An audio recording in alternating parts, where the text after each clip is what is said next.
SAARC में शामिल होने के लिए प्रधानमंत्री आज काठमांडू पहुंचेंगे, लेकिन एक सवाल हर जहन में है, क्या एक बार फिर प्रधानमंत्री नरेंद्र मोदी और पाकिस्तान के प्रधानमंत्री नवाज शरीफ के बीच मुलाकात होगी, बात होगी?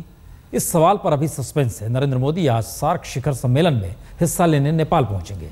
जाहिर है 2 दिनों के दौरे में पाकिस्तान के प्रधानमंत्री से मुलाकात अभी तक तय नहीं है।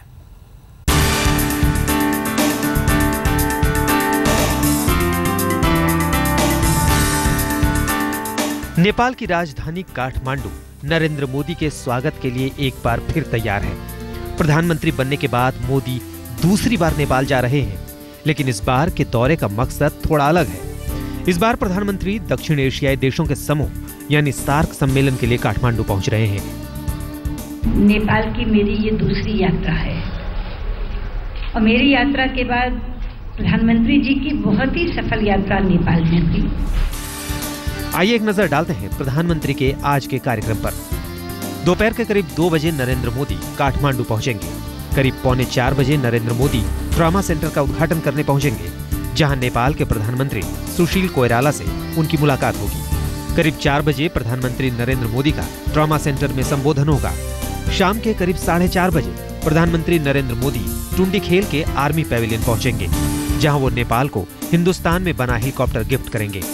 शाम के करीब 4:45 बजे नरेंद्र मोदी नेपाली पीएम सुशील कोइराला के साथ द्विपक्षीय वार्ता करेंगे, जिसके बाद भारत और नेपाल के बीच कई मुद्दों पर समझौते होंगे। शाम के करीब 5:45 बजे नरेंद्र मोदी काठमांडू दिल्ली बस सेवा को हरी झंडी दिखाएंगे।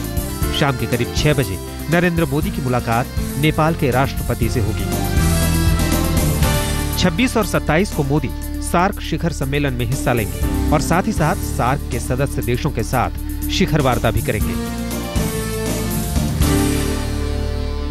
इस बार हम लोग सार्क समिट के लिए आए हैं, जहां अलग अलग देशों के साथ द्विपक्षीय वार्ता भी होगी और सार्क की इकट्ठी बातचीत भी होगी।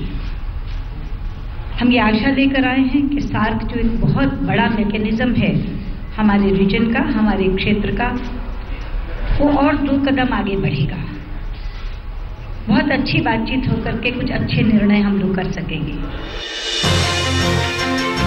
मोदी के दौरे से नेपाल समेत सार्क के दूसरे देशों को ढेरों उम्मीदें हैं। उम्मीद ये कि मोदी दक्षिण एशियाई देशों के समूह को मजबूती देने के लिए पहल करेंगे, नए रास्ते तलाशेंगे।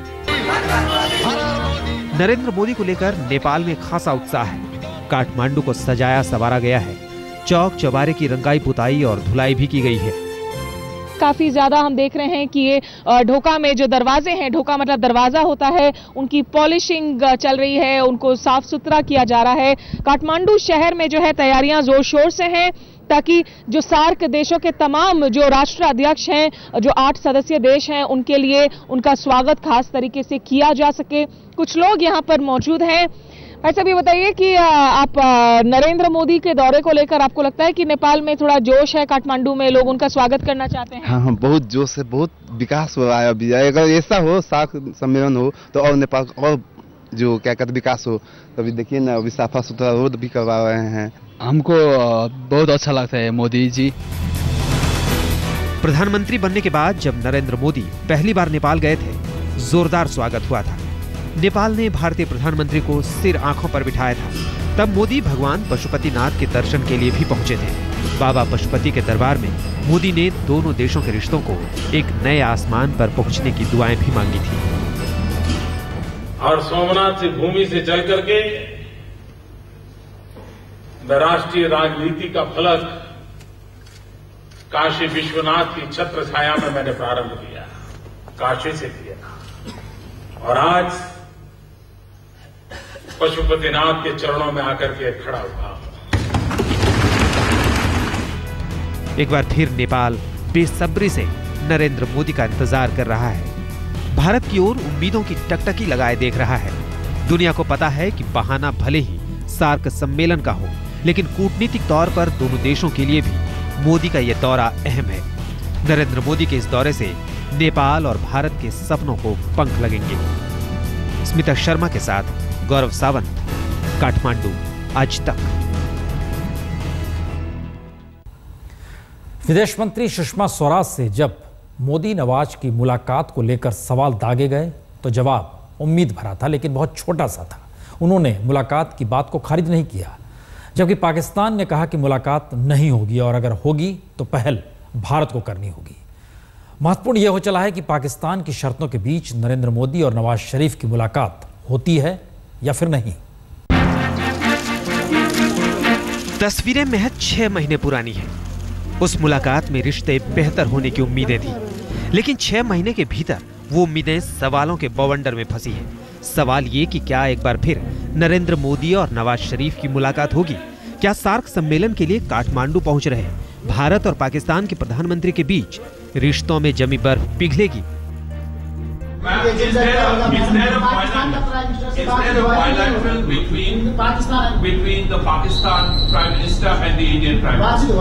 ये सब चीजों के लिए कल तक इंतजार करिए। ना इशारे हैं, ना ही तय एजेंडा है। किसी को नहीं पता कि काठमांडू में नरेंद्र मोदी और नवाज शरीफ की मुलाकात होगी या नहीं। वैसे विदेश मंत्री सुषमा स्वराज के बयान से उम्मीदों की धमक जरूर सुनाई देती है, लेकिन पाकिस्तान है कि अब भी शर्तें रख रहा है। कहता है अगर भारत पहल करे तो मुलाकात हो सकती है। India, when is the meeting with Mr. Modi? No plan yet. When are you meeting? Will you have a talk on the sideline with Mrs. Sushma Swaraj tomorrow? If she requests, I will. चलिए मान लेते हैं कि मोदी और नवाज की मुलाकात तय नहीं है और मुलाकात की उम्मीदें भी नहीं है।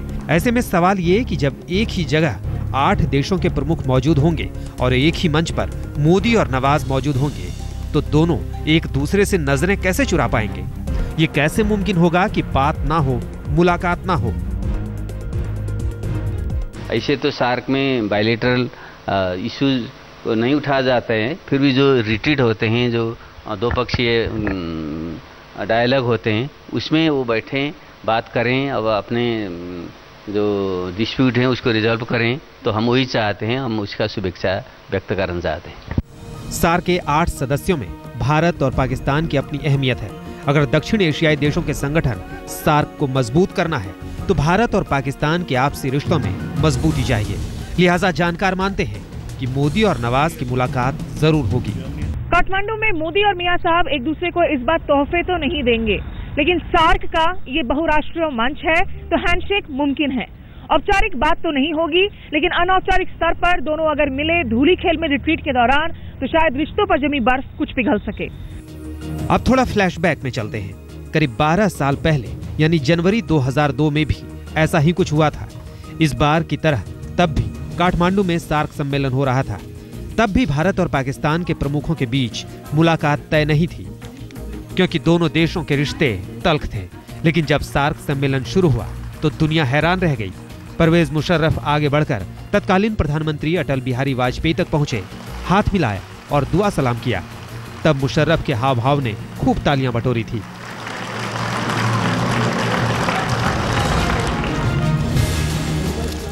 अब सवाल ये कि अगर 12 साल बाद एक बार फिर कुछ वैसा ही हुआ तो? 12 साल पहले की वो तस्वीरें दोहराई गई तो? वैसे तय मानिए कि कुछ देर में ये साफ हो जाएगा कि काठमांडू में मोदी और नवाज की मुलाकात होगी या नहीं। नेपाल में भारत और पाक के रिश्ते में नई शुरुआत होगी या नहीं। स्मिता शर्मा के साथ गौरव सावंत, काठमांडू, आज तक। सत्ता संभालते ही नरेंद्र मोदी ने पाकिस्तान से रिश्ते सुधारने की पहल की थी। याद कीजिए तो शपथ ग्रहण समारोह में सार्क देशों के प्रमुखों को न्योता दिया गया। नवाज शरीफ को भी बुलाया गया। नवाज शरीफ आए भी और बड़े बड़े दावे करके चले भी गए, लेकिन कुछ दिनों बाद ही पाकिस्तान ने सीमा पर रंग दिखाना शुरू किया। भारत ने विरोध किया। हुर्रियत कॉन्फ्रेंस से बातचीत की, भारत ने विरोध किया और इन सब के बीच कहीं ना कहीं एक लकीर खिंच गई।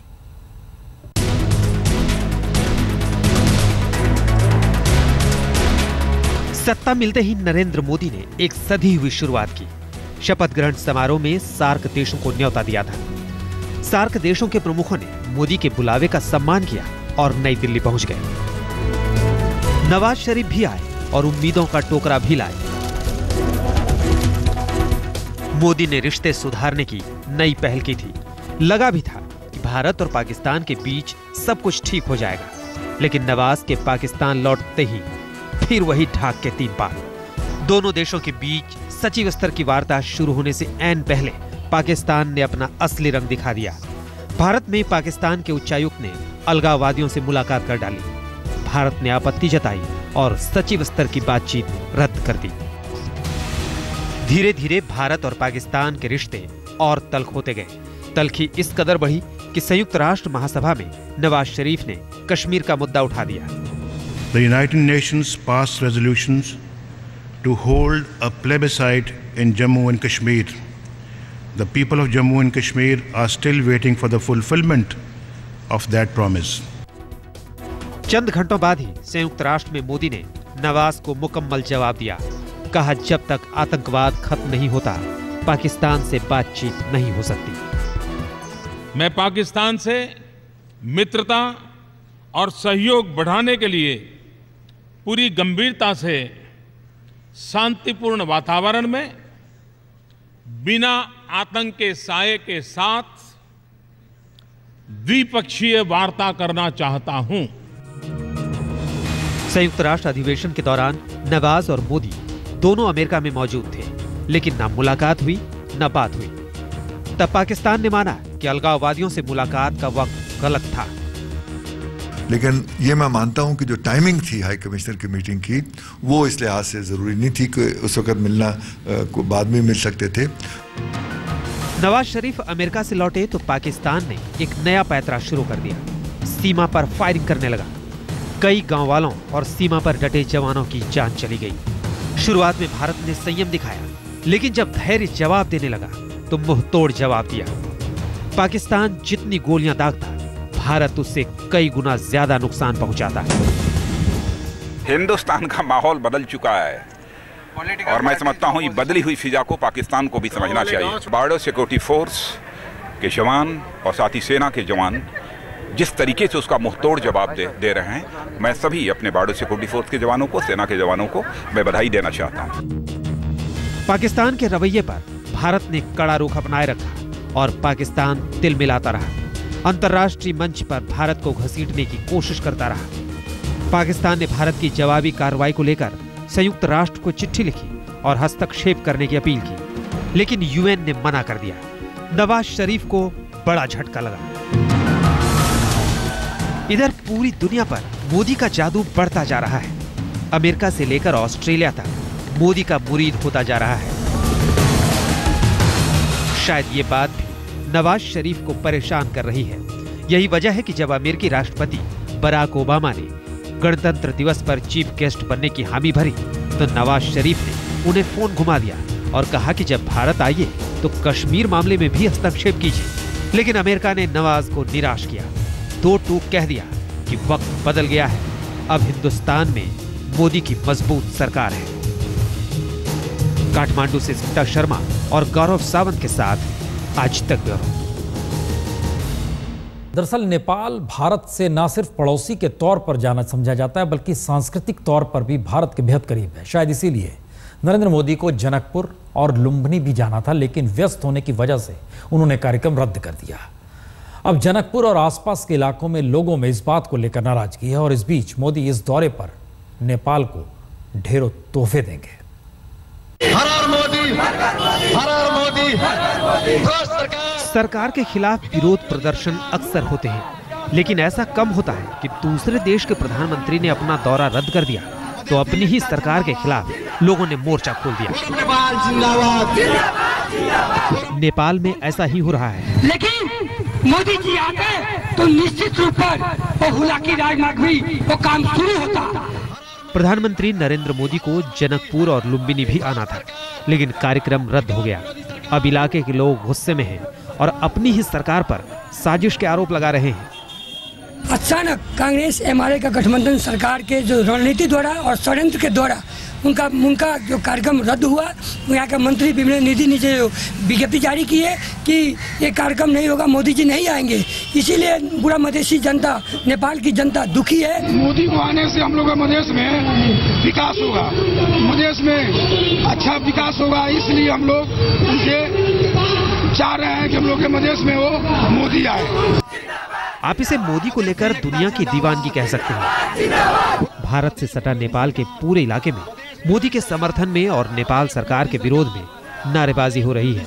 18वें सार्क सम्मेलन के दौरान प्रधानमंत्री नरेंद्र मोदी काठमांडू तो आएंगे, लेकिन ना लुम्बिनी जाएंगे ना जनकपुर जाएंगे, और इसको लेकर आज भी बीरगंज में, लुम्बिनी में, जनकपुर में, मधेश के कई इलाकों में जबरदस्त विरोध प्रदर्शन हुआ। लोग चाहते हैं कि प्रधानमंत्री नरेंद्र मोदी कुछ समय निकालकर जनकपुर और लुम्बिनी आने का अपना वादा निभाएं। हर कोई अपने तरीके से नाराजगी जाहिर कर रहा है। कोई बैनर पोस्टर लेकर सड़कों पर उतरा है तो कोई अनशन पर बैठ गया है। सरकार मुर्दाबाद। ये तय है, इसमें सिर्फ आम आदमी नहीं बल्कि कई सरकारी अधिकारियों ने भी कहा कि नरेंद्र मोदी का दौरा रद्द होने के बाद वो या तो रात का खाना नहीं खाएंगे, किसी ने नाश्ता नहीं किया, किसी ने दिन का भोजन, यानी सब लोग कहीं न कहीं अनशन कर रहे हैं। और ये सत्याग्रह और ये आग्रह भी कि नरेंद्र मोदी जनकपुर आए और एक बार उनकी दशा देखें। दरअसल संसद सत्र की वजह से प्रधानमंत्री नरेंद्र मोदी को जनकपुर और बीरगंज का कार्यक्रम रद्द करना पड़ा, लेकिन मोदी के चाहने वालों को निराश होने की जरूरत नहीं है।